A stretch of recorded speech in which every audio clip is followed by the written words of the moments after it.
yaşıma, zehir koydum sen aşma.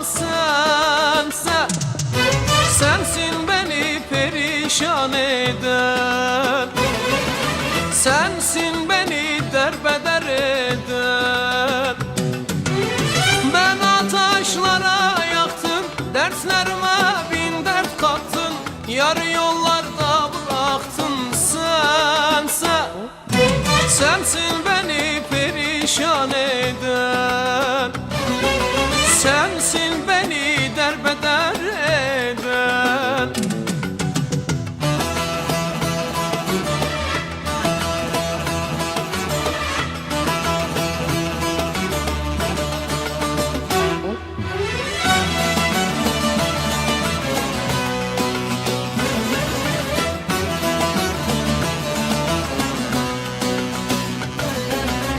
Düz yolumu yokuş ettin, cahil ömrüm heder ettin, gözyaşımı pınar ettin.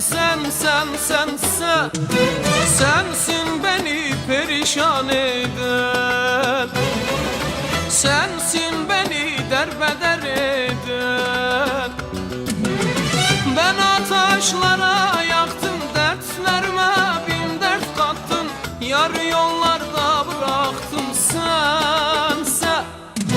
Sensin beni perişan eden, sensin beni derbeder eden.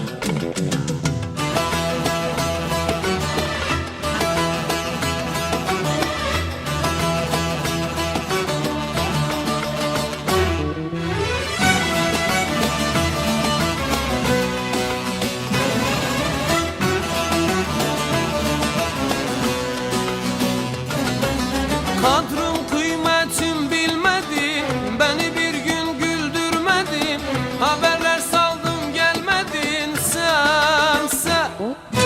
Sensin beni perişan eden, sensin beni derbeder eden. Ben ataşlara yaktım, dertlerime bin dert kattın, yarı yollarda bıraktın. Sensin beni perişan eden, sensin beni derbeder